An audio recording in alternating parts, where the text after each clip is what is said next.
There are weeks when the contrast inside the royal family becomes impossible to miss. This was one of them. On one side, Prince Harry was back in Britain, surrounded by headlines, legal defeat, security questions, Buckingham Palace confusion, and the familiar noise of the Sussex drama. On the other side, the Prince and Princess of Wales, King Charles, and Queen Camilla appeared calm, coordinated, and focused on the work of monarchy. That contrast tells us something important about where the royal family is going. Harry looked bruised by the news that he had lost his case against Associated Newspapers. According to those watching him, he seemed flustered and visibly affected, especially when he had to appear in public almost immediately after the judgment landed. That is understandable.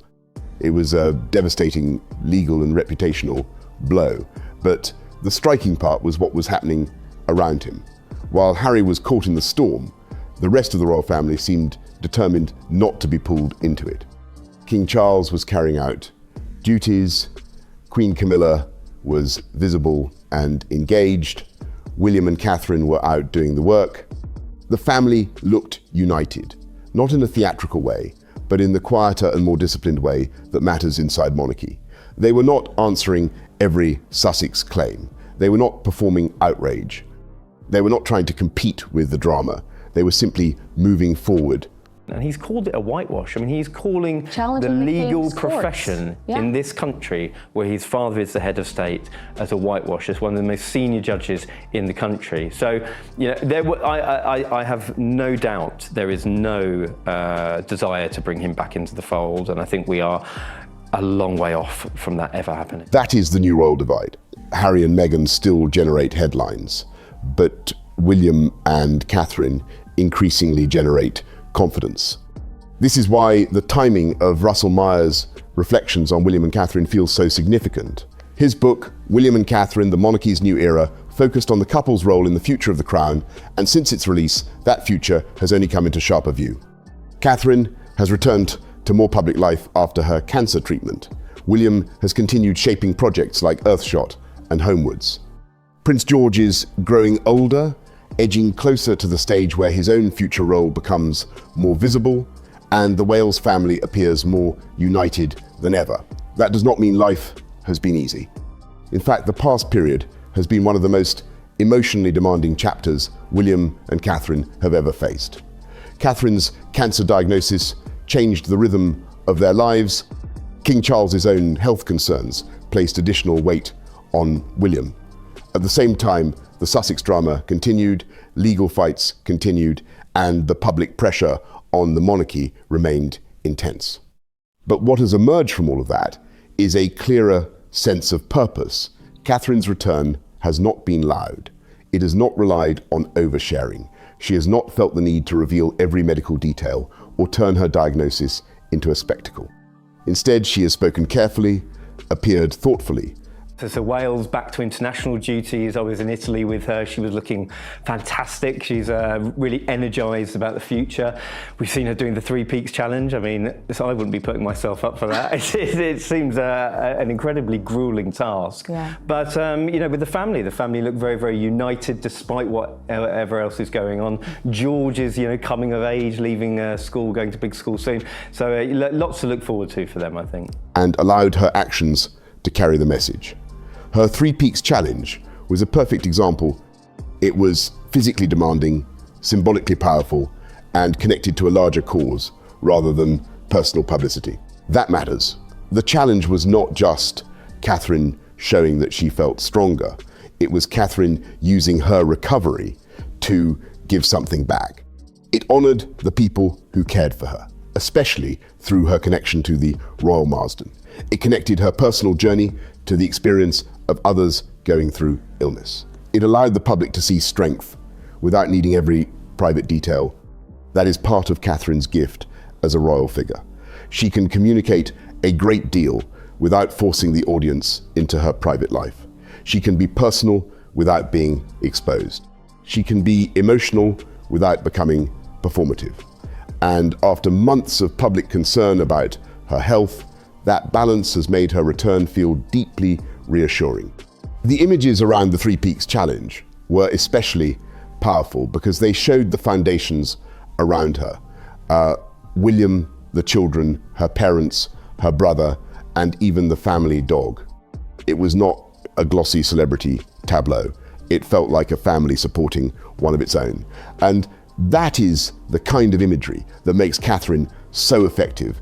It reminds people that behind Harry couldn't fake it himself, could he? Because he looked very flustered and bothered, and no doubt having to go on stage just a few moments after receiving that devastating news that he'd lost his court case against Associated Newspapers, really it was telling on his face. I mean, this has been very coordinated by both houses this week. I think you look at the King presenting the medals to servicemen and women who had just come back from active service. You've had the Princess of Wales and the Prince of Wales out and about, as well as the Queen.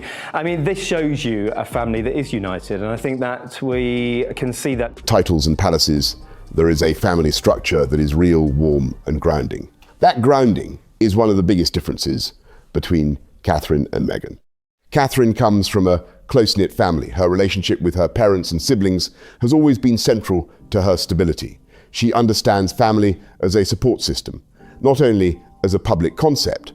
That matters in the royal world, where pressure is constant and where the institution can be cold, if a person has no private foundation. Meghan's family story is very different. Doria has clearly been important to her, but much of the wider Markle family remains estranged. Harry, too, is estranged from large parts of his own family. So, while William and Catherine appear surrounded by roots, Harry and Meghan often appear surrounded by conflict, distance, and unresolved grievance. That is why the contrast is so sharp. One couple looks like it is building the future. The other still looks trapped inside the past. This is not to say William and Catherine are perfect or untouched by pain. One of the more thoughtful points in the discussion was that the public sometimes sees them as almost too clean, too polished, too ideal. That image can invite clickbait, because some outlets and online voices feel the need to puncture it. But behind the public image are real people who have been through dark and frightening moments. You might tell her whether you're coming over for Sunday lunch and waiting to the Saturday night. I mean, it's just absolutely appalling behaviour. So I think for the family, they really want to draw a line under this, and being united and working together is very much a part of that. That's right. That's important that you're saying that they're working together. I mean, behind the scenes, there has to be a strong support system, not only between the Prince and Princess of Wales and Queen Camilla and King Charles, but, you know, I read some of the stories about this war between King Charles and Prince William, but Harry says himself in like the first chapter of Spare that William has had to support his wife through illness, watch his father go through treatment, care for his children, and continue preparing for kingship. That is an extraordinary burden. And yet, the public has seen steadiness. That steadiness is not accidental. It comes from the partnership between William and Catherine. Russell Myers described William as more sensitive than the caricature often suggests. There is a persistent rumor, especially in some American royal commentary, that William is angry, volatile, or constantly looking for a fight. But people who have worked around him often describe something more nuanced, a man who demands high standards, who takes his responsibilities seriously, and who can be deeply affected by setbacks. The Earthshot Prize is a revealing example. According to the discussion, there was a time when William felt discouraged about Earthshot and wondered whether it could become what he hoped. Catherine encouraged him to believe in it and keep going. That detail matters because it shows the private partnership behind the public project. William may be the face of Earthshot, but Catherine's support helped him stay committed. That is what strong royal marriages do. They do not only produce attractive Prince Philip, and he's so caught off guard by the way that they approach him, and they seem to be one. And he says he's grown up all of his life with there being friction between these two, and in this one case, they're united, and it kind of throws him off. Do you believe that the King and Prince William, especially after a week like this week of Harry briefing against the family, the palace, do you think that there is probably a strong sense of unity between these two men. Without a doubt. I mean, you look at what happened at that particular juncture and what they... Photographs. They create resilience behind the scenes. They give each person somewhere to turn when the pressure becomes too much. They provide the emotional structure needed to carry public responsibility. That is why Catherine's cancer period revealed so much. Some close to the couple have suggested Catherine was, in many ways, the stronger one during her own treatment. She recognized that the family needed to step back, decide how to handle the situation privately, and then re-emerge when the time was right. William had a great deal on his shoulders, but Catherine understood the need to protect the family unit first. That is the difference between privacy as discipline and privacy as publicity. William and Catherine withdrew because they needed space. They returned with purpose. They did not turn every moment into content. They did not ask the public to follow every emotional beat. They gave enough to reassure people, then kept the rest private. Harry and Meghan, by contrast, have often used the language of privacy while inviting the public into intensely private grievances. That is why people respond so differently to the two couples now. The Sussexes still attract attention, but not necessarily trust. The Waleses attract trust, even when they say very little. This is also why the never complain, never explain idea has evolved. William and Catherine are not simply old-fashioned silent royals. After the Caribbean tour, it was killing with kindness, and that is exactly what you should do with people when there's friction. I mean, that is how to stop it dead. And Harry came into that arena after the Oprah Winfrey interview, was expecting a very tense atmosphere, and it didn't really work like that. He was the one bringing the friction once again, and I think that certainly the Princess of Wales has had a part in this as well, talking to not only William, but Harry. They learned that silence is not always enough.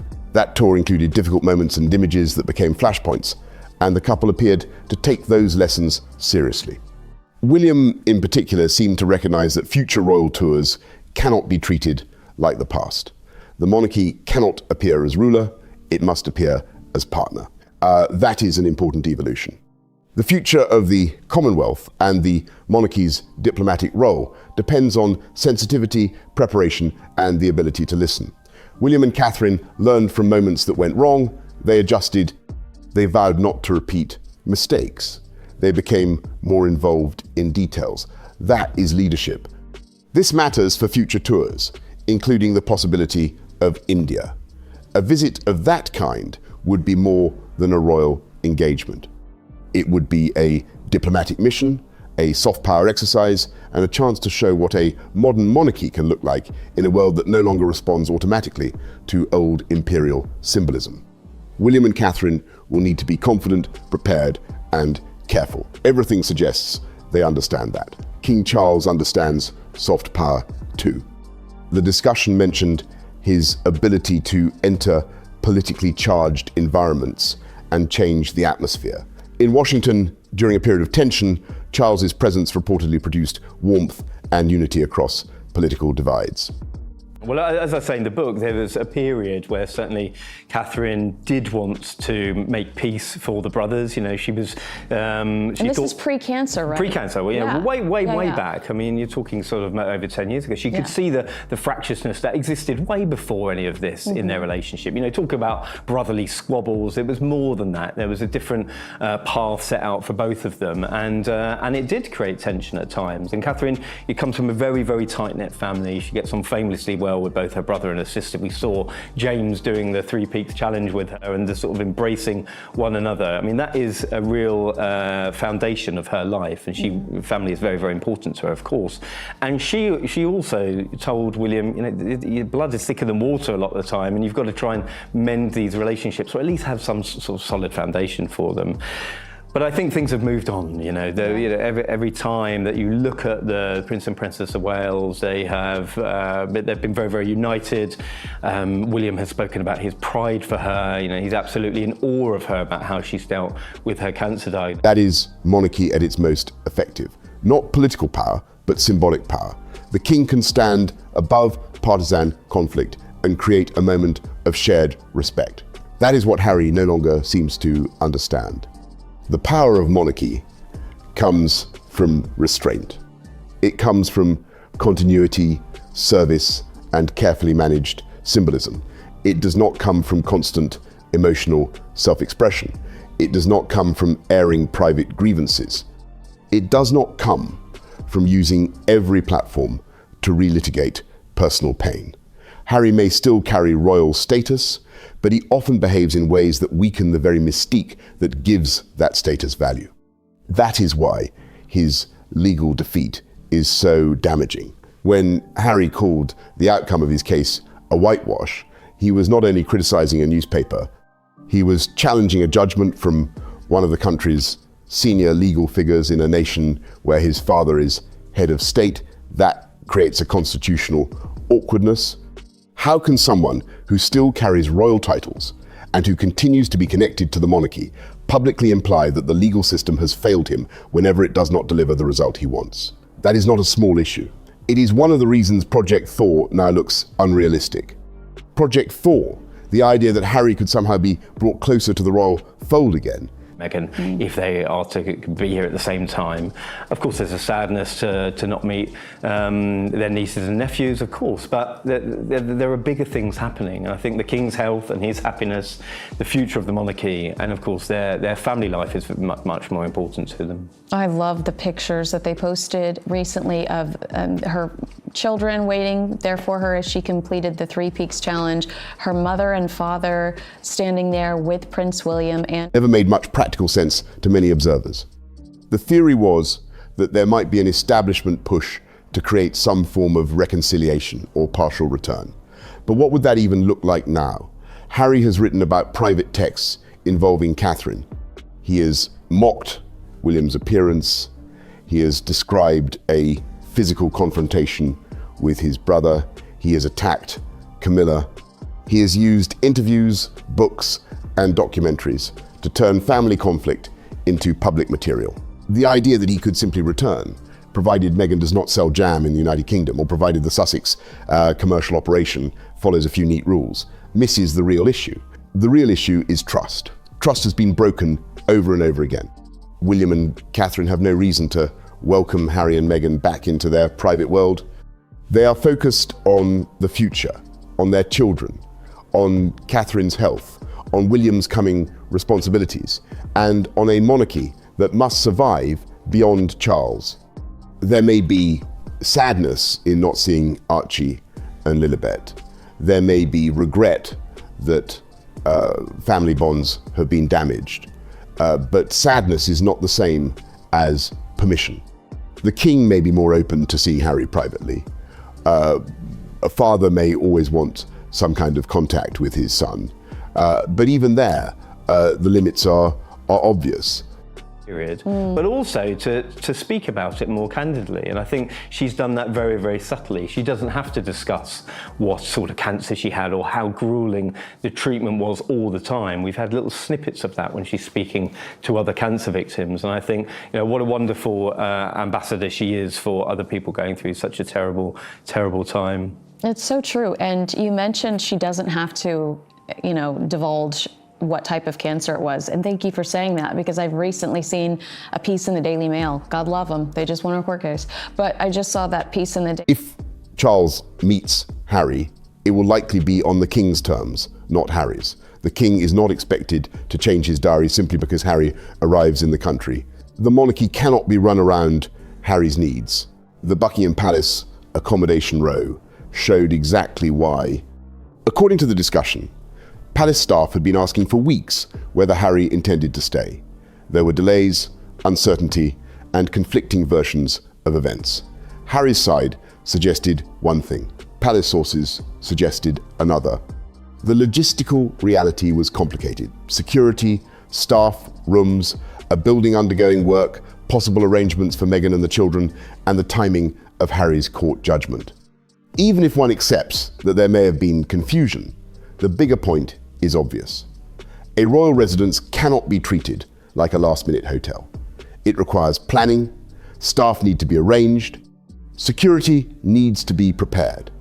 If a family of 4 plus entourage is expected, the palace needs clarity. Waiting until the last minute or creating public pressure is not serious behavior. The court judgment made the optics even worse. Had Harry stayed at Buckingham Palace and then issued a statement attacking the court outcome, the king would have been placed in an impossible position. Harry would have been a guest of the monarch inside a royal residence while publicly raging against the legal system. Or not telling the world what type of cancer it was, saying, you know, she could save lives if she did. I mean, I think she continues to save lives with her actions today. I mean, we just saw her with cancer-stricken children this week. Do you ever get the sense, because this is your space, you do it for a living, but you also have to consume it because it's your job to consume this, that Catherine and William are just so squeaky clean that some of these people are just stirring the pot for clickbait? I mean, that's one of the biggest frustrations of our job. No responsible institution would want that image. This may explain why the palace briefed more frankly than usual. The palace generally prefers not to get dragged into back and forth detail, but the constant flip-flopping public claims and attempts to frame the story may have made silence impossible. The palace appears to have wanted to clear the air and show that offers had been made, deadlines had been missed, and the situation was not as simple as Harry being coldly rejected. That is another sign of the new era. The palace is learning that silence sometimes allows the Sussex narrative to dominate. It still will not fight like Harry fights. It will not turn every dispute into a media war. But when necessary, it may place enough detail into the public domain to protect the institution. For William and Catherine, the strategy is cleaner. Stay out of it. That is why they feel so detached from the Sussex circus. Even during a week when Harry was everywhere in the headlines, William and Catherine did not feel attached to the chaos. King Charles was slightly more entangled because of the accommodation question and the possibility of a meeting. But the Waleses remain separate. That separation is valuable. It allows them to keep building their own public story. William visiting school children, doing a playful handshake with a mascot ahead of the Commonwealth Games in Glasgow, or Catherine appearing at Evelina Children's Hospital may seem like ordinary engagements. I mean, that is all-encompassing, and I think that they might have this sort of squeaky clean persona, the presence of the sort of PR machine the behind presence them. of perfection. Absolutely, of course. And that is what people love about them, of course. But behind the veil, there is real people experiencing real emotions, and it can be devastating at times. And I think what we have seen from this family is very much a sense of togetherness and a sense of not putting themselves out there all the time, being able to withdraw, and people I think have largely respected that. But apart from the clickbait, we're never going to get away from it. But in context, they become proof of normal royal work continuing while the Sussex drama burns around it. This is how monarchy survives, not by winning every headline, but by outlasting the noise. Harry's problem is that his noise no longer feels fresh. He has been fighting the media for years. He has challenged the government over security. He has criticized the palace. He has spoken about his family repeatedly. He has built public identity around grievance. But the public appears increasingly tired. The family is tired. Even some charities may have reason to worry about whether the kind of attention Harry brings is always useful. That is particularly important for Invictus, Wellchild, Scotty's Little Soldiers, and other causes connected to him. These organizations deserve attention. They do important work. Harry's profile has undoubtedly helped many of them at various points. But if every appearance becomes overshadowed by court cases, security disputes, Meghan speculation, or royal rows, the cause risks being swallowed by Harry's drama. The discussion around centre bail made this point even sharper. There have been claims and legal issues connected to Harry and the charity's leadership, including arguments about reputation and conduct. The broader concern. But I think trust your trusted sources. That's probably best. Yeah, I always say, God love my mother, but I always say when she sends me something, I said, did you Google this and make sure or she found it on Facebook? Three other people are saying this, or do we know who this TikToker is, Mom? They have somehow managed to excavate themselves from the Sussex circus. And I don't know how it's done. I mean, is it never complain, never? Is that when charity work blurs with commercial platforms, Netflix cameras, personal branding, and public conflict, people begin to ask whether the cause still comes first. Charity work has to be clean. If it is truly altruistic, then the beneficiaries must come before the cameras. If people are attending a charity polo event, they should know whether filming is taking place and what it is for. If donors are being asked to support a cause, they should feel the cause is not merely a backdrop for a public figure's brand. Harry still has the capacity to do good work. Invictus proves that, but he has to protect that work from the rest of his public life. That means reducing the drama. It means no more legal battles dominating the week of an important charity event. No more uncertainty about royal accommodation. No more questions about whether Meghan will appear in order to shift attention. No more press briefings about whether the children will come. No more turning every trip to Britain into a test of security, reconciliation, and royal access. It simply cannot continue forever. And that is another point Russell Myers made clearly. What does Harry have left if he keeps doing this? He is only in his early 40s. He needs a future. Railing against his family cannot be a career forever. The public has heard the story. The family has heard the story. The press has covered the story for years. Contributions to your profile, I think that's where there is a problem, because your charity work must come first. If it is truly altruistic, then you can't be turning up with Netflix cameras that you'll pay tens of millions of dollars for to be there. Partners. And I think for the charities, it's a difficult situation because Harry obviously brings a great profile. He has had fantastic success with working for these charities, and no doubt people will still want to work with him. But I think, again, this whole drama, the angst, the fury needs to die. At some point, the story has to become something else. That is why Harry's fall from grace feels so striking. There was a time when Harry and Meghan were the rock stars of the royal family. Their tour of Australia and Fiji showed massive public interest. Crowds came out in huge numbers. There was energy, excitement, and a sense that the monarchy had found a modern, glamorous, globally appealing couple who could connect with younger audiences. It did not have to end like this. There was sympathy for Harry when he said he wanted a different life. There was room for him and Meghan to carve out a role outside the working royal family. Had they quietly moved away, focused on family, chosen a handful of causes, and avoided making money from tearing down the monarchy, many people would have wished them well. Instead, they turned departure into an industry. That is why sympathy faded. The comparison with William and Catherine's celebrity navigation is also revealing. The Waleses can meet A-listers, appear with major cultural figures, attend glamorous events, and still not feel like celebrities themselves. They can sit near actors, athletes, musicians, or American stars without losing royal status. That is because they do not appear desperate for celebrity approval. They know who they are. William and Catherine are not impressed simply because someone is rich, famous, or fashionable. They have their own foundations. If he had disappeared into the sunset with Meghan and the children, and they just had a quiet life, people would have supported them. I think there was an awful lot of sympathy for his position.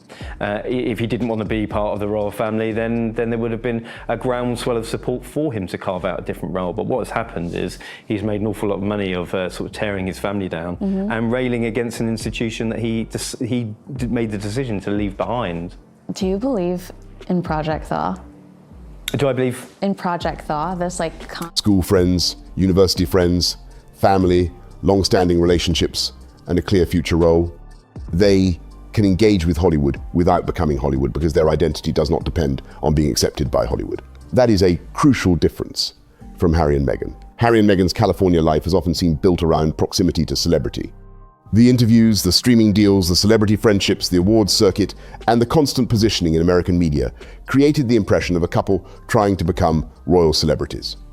The Waleses, by contrast, remain celebrities only because they are royal.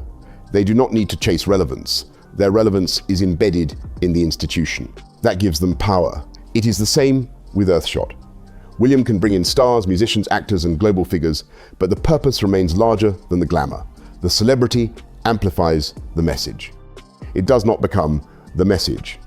That is why Earthshot has the potential to continue beyond its initial 10-year structure. The first decade is a foundation. The long-term goal is to create a vehicle connecting innovators, philanthropists, scientists, and public attention around practical environmental solutions. That kind of project gives William a future-facing identity. It is not based on grievance, it is not based on family secrets, it is not based on fighting the press. No, I mean, I don't think there will be a situation, and even if there was, it certainly you need to be pause now. for applause. My audience is so happy you just said that. So pause for applause. You do not believe in Project Thaw. I mean, I really do. I couldn't believe how much this was being shoved down our throat. No. Do you think this is a campaign by somebody specific, or do you think, again, we've talked about clickbait? Common sense says there's no way you come back from tearing, repeating private text messages between the Princess of Wales in your book, tearing down your brother's fist. Is based on a problem in the world and a practical attempt to bring people together. That is the kind of royal work that can carry a future king. Catherine's early years' work and her growing cancer-related advocacy perform a similar function. They are rooted in public need, not personal score settling. They allow her to use her own experience without making everything about herself. They connect her public role to real-world issues. That is what Harry needs, but has not yet found outside Invictus. Invictus could have been enough. It still could be, but it cannot carry the weight of endless Sussex drama. If Harry wants a future, he needs to let his causes breathe without using every public moment to fight old battles. The possible appearance of Meghan at Invictus is therefore complicated. On one level, she has been involved with the Games before and has shown interest in Harry's work. She can add glamour and attention. On another level, her appearance during a week of legal defeat could look like a distraction strategy. If she arrives, people will ask whether she is there for the cause or to shift focus away from Harry's losses. If she stays away, people will ask whether she wants distance from the defeat. That is the Sussex trap. Every move is interpreted through strategy because the public no longer trusts the surface. From his family, with his family, and that is a long way off. I mean, the fact is, he can't muster to stay in the King's residence for one night during his stay. We'll wait and see whether he does meet up with the King this week. I'm told that the King has no intention of changing his diary to facilitate that meeting, if it so happens. A very nice exclusive from you. Thank you. Shared that. It may happen, but it will be on the King's terms if he so desires. And I think that, unfortunately, Harry didn't realise that. That lack of trust is now one of Harry's biggest problems. Even when he is connected to a worthy cause, people look for the surrounding angle. Even when he speaks about security, people ask about timing. Even when he talks about family, people ask whether the conversation will later appear in a book or interview. Even when Meghan might attend an event, people ask whether the appearance is about support or optics. That is exhausting for the audience, but it is also exhausting for the causes attached to him. Charities need clarity. They need donors to focus on the mission. They need beneficiaries to feel centered. They need public figures who bring attention without bringing chaos. Harry still has enormous ability to draw cameras, headlines, and international interest. But attention is not automatically useful. The wrong kind of attention can distort the message. This is why William and Catherine's approach is so valuable to the future monarchy. Their public work may receive huge coverage, but the coverage usually points back to the cause. When Catherine visits a children's hospital, the story is the children, the families, the medical staff, and her own careful connection to illness and recovery. When William promotes Earthshot, the story is innovation, climate solutions, philanthropy, and the global network forming around the prize.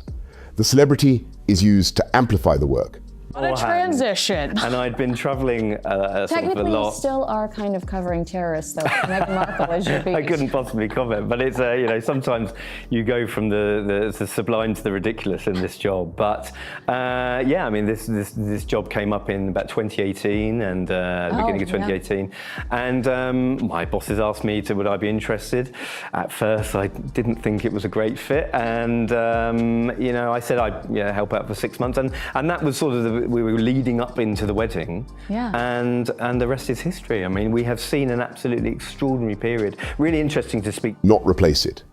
That is the difference between service and spectacle. Monarchy, at its best, is not supposed to be a personality cult. It is supposed to be a platform that outlives any one person's mood or grievance. The royal family can bring cameras into rooms where important work is happening. It can make a hospital visit national news. It can turn a scientific innovation into a headline. It can give veterans, children, nurses, conservationists, and community volunteers a moment of public recognition. Harry used to understand that instinctively. That is what made his early work so effective. Invictus worked because it connected his military experience, his natural informality, and a clear public need. It was not just Harry being famous, it was Harry using fame well. That is why so many people still want Invictus protected from the rest of the Sussex story. The tragedy is that Harry's best work is now constantly competing with Harry's worst instincts.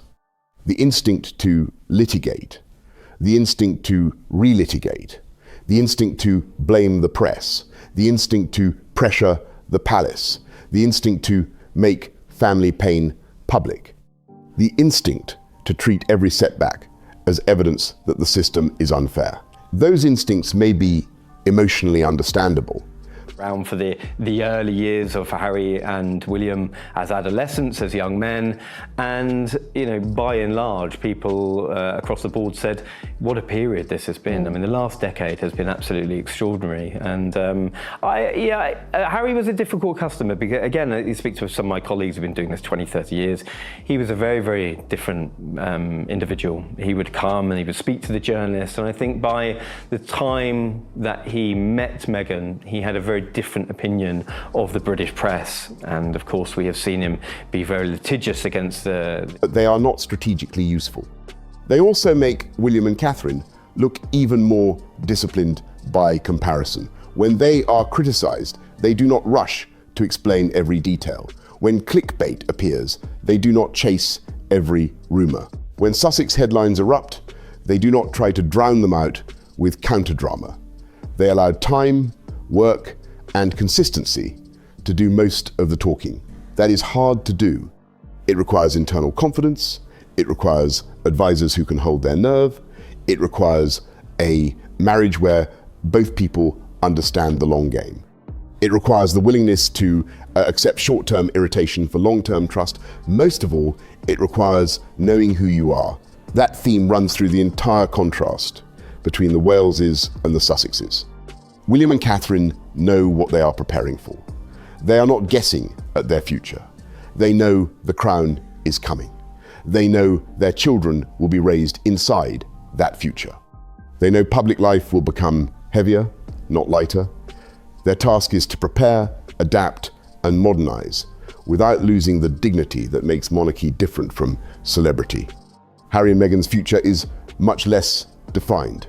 Are they media figures, campaigners, lifestyle entrepreneurs, semi-royal celebrities, private parents, global humanitarians, victims of the institution? Feat of endurance. I think what an amazing thing to have done with the Royal Marsden Hospital. She had great affection for, again, like I said, for the people who treated her, and trying to sort of push that forward and speak to more people who are going through this action. But what I would say, one of the biggest things of the last 6 months has been Catherine being in Italy, because I know that she was quite tentative, I would say, getting back to international duties. It was a long time. I mean, it's been 4 years since she's been on the international scene. I'm going to ask a very mean question right now. Critics of the institution, still attached to the institution? The answer shifts depending on the moment. That uncertainty makes everything around them feel unstable. The Wales children also changed the emotional stakes. George, Charlotte, and Louis are not just William and Catherine's children. They are part of the monarchy's future. George especially is moving closer to an age where his path will become more visible. William's protective instincts are therefore not only about himself or his brother, they are about what kind of royal environment his children will inherit. If Harry's drama is allowed to keep entering the center of the family, it does not only affect Charles or William, it affects the next generation. It creates noise around George's future. It complicates the message of a stable, modern, service-focused monarchy. It keeps the institution tied to old grievances at the very moment it needs to show purpose. That is why William's firmness should not be mistaken for cruelty. Boundaries can be painful and necessary at the same time. The same applies to the security issue. Harry says he faces serious threats. No one should dismiss genuine security concerns lightly. His profile, military history, and public statements may all create real risks. But the way the issue has been handled publicly has created confusion. You could compare. I don't think that, I mean, maybe even if William and Catherine did an engagement people knew about here, I just think that there is there's tangible evidence when it comes to the love that people feel for the Prince and Princess of Wales. And Harry and Meghan tell us that there's this hype around them. They need additional security because they're so popular.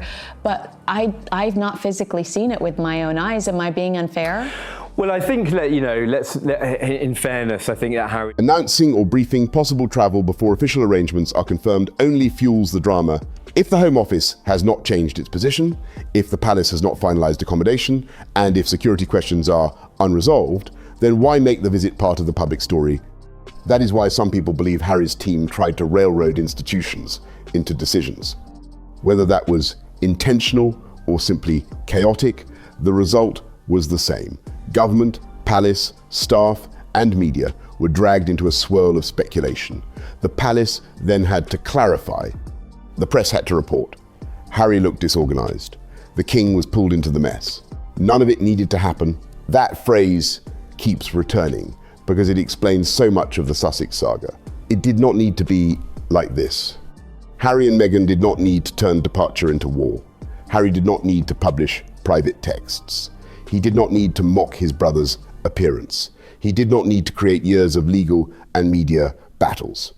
Meghan did not need to become a permanent symbol of conflict with the British royal family. The palace did not need to be placed in repeated positions where private family matters became public operations.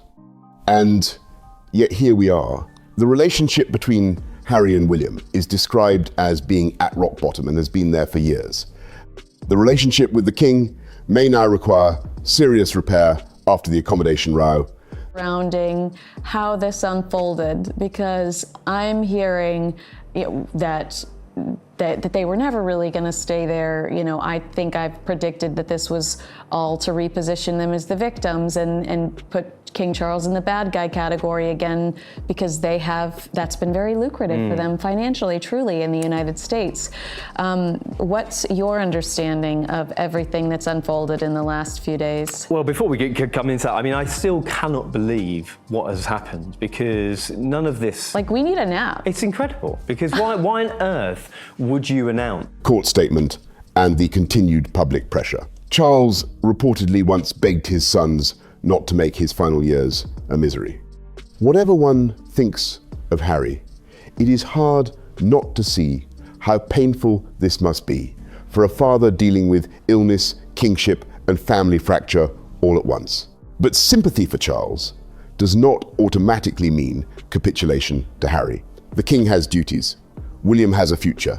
Catherine has her health and her children. George, Charlotte, and Louis deserve a stable environment.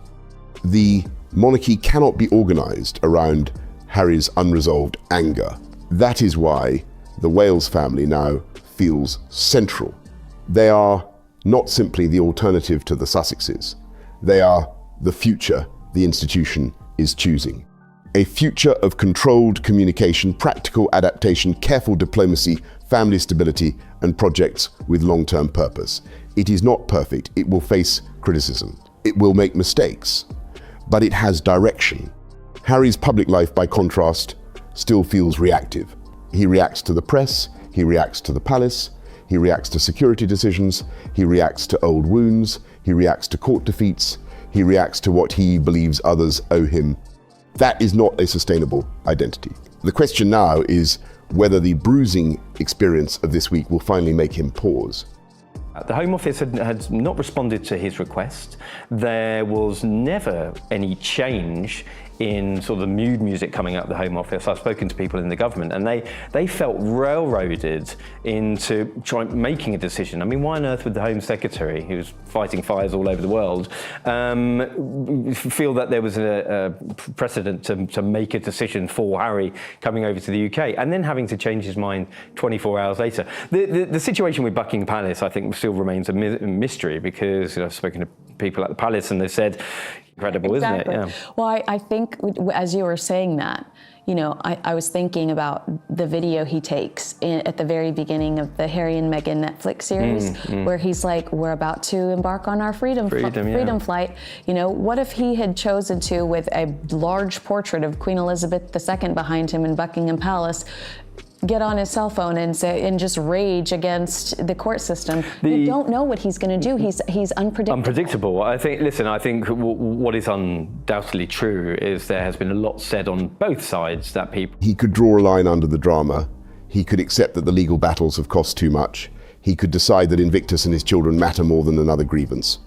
He could stop trying to force meetings and apologies. He could build a quieter, more serious role outside royal life. But that would require restraint. And restraint is exactly what William and Catherine have mastered. They do not win by responding to every provocation. They win by not needing to. They do the work, protect their peace, support each other, and allow the public to see the difference. This week, the difference was unmistakable. Harry appeared bruised, isolated, and still caught in the fight. William and Catherine appeared steady, purposeful, and already living in the next chapter. That is why the monarchy's new era does not feel like a slogan. It feels like something already happening in front of us. What has been very, very frustrating for the palace is this constant flip-flopping, this again the attempts to potentially railroad other people, whether that was the king, whether that's his aides, the institution, the government, into making decisions that fitted Harry and his narrative. I need protection, so I'm going to jump the gun, and that's exactly what they did. There was no change in the Home Office's decision. There was no reason for him to make that announcement. Harry said himself in his book, the king said to both his sons, do not make my last years a misery, and unfortunately it must be very, very stressful. Well, that would have been a great place to end this interview, but one more question.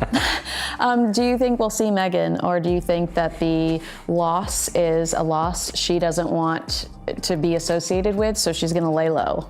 I wish that, I'm sort of done making predictions. You and I are done. Because let's call this Cleo. I didn't think